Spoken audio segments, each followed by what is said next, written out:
C'est devant la presse nationale et internationale et en présence des membres du Parti congolais du travail que Pierre Ngolo a éclairé l'opinion publique sur le bon sens de la communication faite aux États-Unis par le président de la République quelques jours avant le début du sommet États-Unis-Afrique.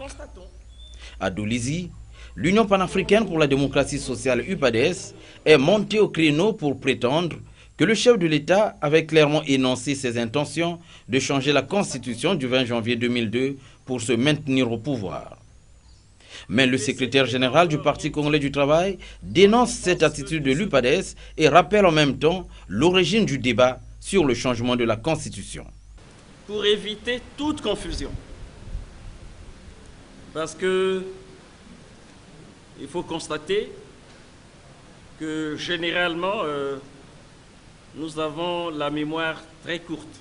Nous avons rappelé dans notre mot introductif que nous étions en pleine campagne. Touche pas à mon président. Campagne lancée par la majorité présidentielle sous la coordination du Parti congolais du travail. Et vous saviez pourquoi nous avions lancé cette campagne?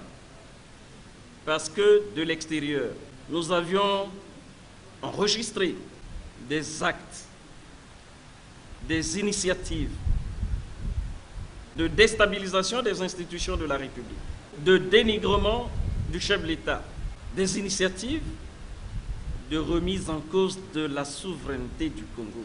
Face à cette situation, nous avons lancé la campagne « Touche pas à mon président ». Et nous avons précisé qu'il s'agissait là d'une situation qui ailleurs devait faire que tous les compatriotes, tous les citoyens se lèvent parce que la souveraineté nationale est inaliénable.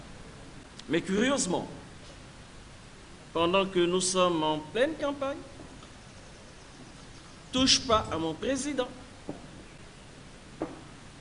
l'opposition, avec en tête l'UPADES, lance la campagne « Touche pas à ma Constitution ». J'espère que les Congolais ne l'ont pas oublié. Donc, par opposition à l'action que nous avions enclenchée de défense de la souveraineté nationale, l'opposition lance l'appel « Touche pas à ma Constitution ». Face à cet appel, notre réaction, nous l'avons là aussi reprécisé dans le mot introductif, c'était que nous sommes en démocratie. Le Congo construit la démocratie. Et dans une démocratie, il est inconcevable qu'on retire aux citoyens le droit de penser, le droit de suggérer, surtout sur une question aussi importante qu'est la constitution d'un pays. Et nous avons émis le vœu que les Congolais s'expriment en toute liberté, dans le respect des opinions des uns et des autres, le combat devant être un combat d'idées et qui reviendra en temps opportun au souverain primaire de trancher. Donc, par rapport à cette déclaration du premier secrétaire de l'UPADES, nous avons donné la réponse qui convient. Que le coup de tonnerre, ce n'est pas le changement de la Constitution, parce que la majorité n'a jusque-là pas lancé un appel au changement de la Constitution. Le coup de tonnerre, c'est l'appel de l'opposition, à savoir, touche pas à ma Constitution. Cet appel était lancé au peuple. Le peuple réagit tel qu'il réagit, vous le constatez. Il y en a quelques-uns qui pensent qu'il ne faut pas toucher à la Constitution. Il y en a d'autres qui disent qu'il convient de réviser la Constitution. Il y en a d'autres aussi, et certainement plus nombreux aujourd'hui, qui exigent le changement de la Constitution. Mais c'est le peuple qui s'exprime. Et ce n'est pas une directive de la majorité. Ce n'est pas une instruction du président de la République. Ce n'est pas un appel du Parti congolais du travail. Si l'UPADES, si l'opposition qui ont lancé l'appel à l'endroit des citoyens congolais, appel « touche pas à ma constitution », enregistre de la part des citoyens les réactions que nous constatons. Et si ces réactions sont majoritairement favorables au changement de la Constitution, il n'avait qu'à tirer les enseignements. Parce que le peuple congolais est libre. Il réagit en fonction de l'appréciation qu'il porte sur la situation nationale, sur son évolution. Et si cette appréciation l'oriente vers une prise de position en faveur du changement de la Constitution, ce n'est pas la responsabilité de la majorité présidentielle, ce n'est pas la majorité du Parti congolais du travail, ce n'est pas la responsabilité du président de la République. Sauf, nous l'avons dit, si en lançant l'appel, eh bien l'opposition interdisait formellement aux citoyens congolais d'avoir une opinion, de penser par eux-mêmes et de réagir. Et si c'est le cas, c'est une véritable reculade parce qu'on nous ramènerait là vers l'intimidation, vers l'aliénation de la liberté conquise par les Congolais et qu'ils se doivent de défendre. Cette période-là, on l'a vécue. Et ceux qui parlent aujourd'hui savent quelle est leur responsabilité dans ce passé congolais. Et il ne s'agit pas de ramener les Congolais à la terreur et à l'intimidation. Les Congolais sont désormais libres. Et libres, ils font le choix que leur commande l'appréciation qu'ils portent sur la situation nationale. Dénonçant et regrettant le comportement de ceux qui veulent impliquer le président dans ce débat national, le secrétaire général du PCT précise que Denis Sassou Nguesso n'avait fait que décrire l'état d'esprit des Congolais dans ce débat sur le changement de la Constitution. Jusque-là, le PCT, la majorité et le président n'ont lancé aucun appel. C'est vrai. Mais il fallait constater comment les Congolais, face à cette situation, réagiraient. Nous constatons. Le PCT n'a encore rien dit. Quand on pense que tout ce qui se dit, tout ce qui se fait, c'est de la manipulation du PCT. Je vous dis, le PCT n'a encore rien dit. Nous avions dit, le PCT s'exprimera en bureau politique, réuni en session extraordinaire, ce que le PCT n'a encore pas fait.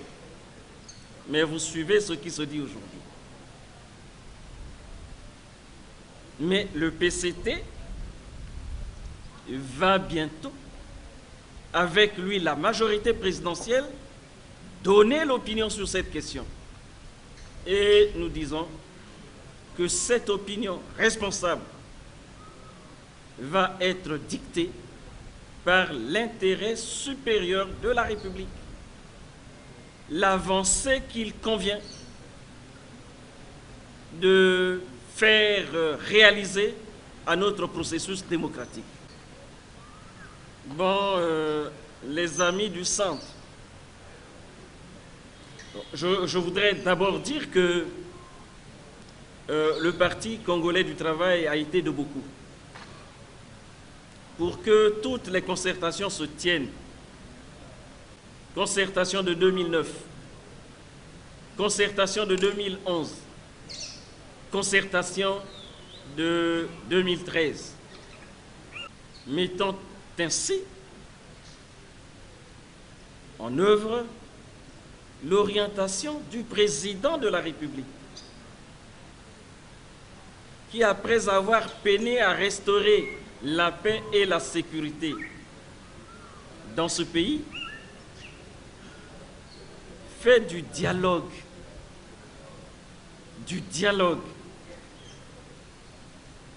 le seul moyen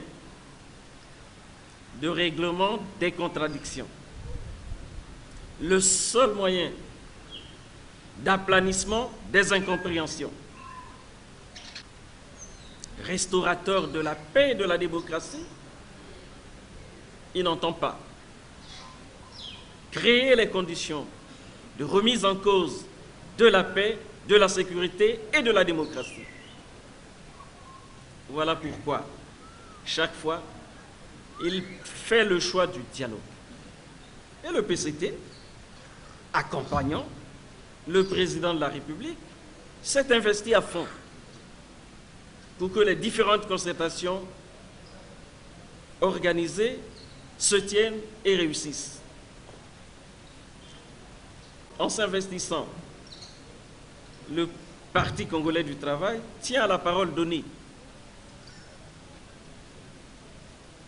Après Dolisie, nous nous sommes retrouvés face à la presse pour faire le point.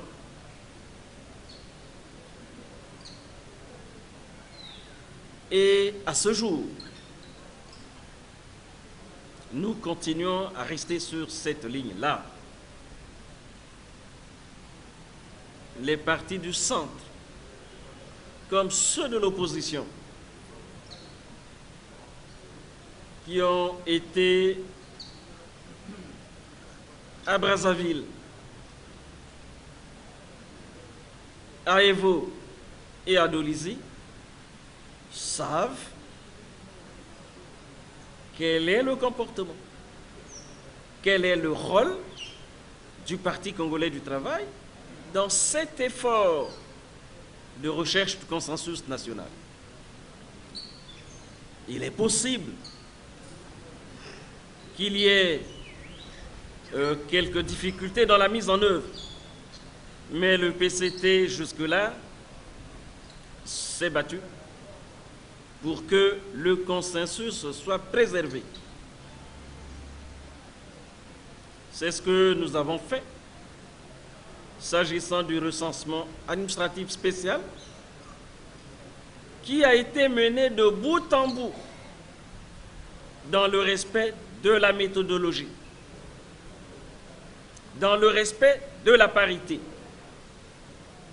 et dans le respect du champ de compétences des différents organes définis par le décret présidentiel que nous avons tous salué. Ainsi donc, nous disons que le recensement administratif qui a été co-géré est de la responsabilité de toutes les parties.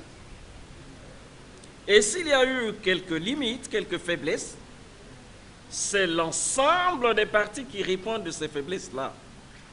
Ce n'est pas la volonté, ce n'est pas la responsabilité du Parti congolais du travail ou du gouvernement. C'est tout le monde qui est responsable. Et c'est tout ce monde qui s'engage à corriger progressivement les faiblesses du recensement administratif spécial. Voilà pourquoi nous disons le recensement administratif s'est bien déroulé. Ces résultats sont valables et défendables. Et nous devons tous, ensemble des partis politiques, membres du consensus, société civile et gouvernement, assumer les résultats de ce recensement.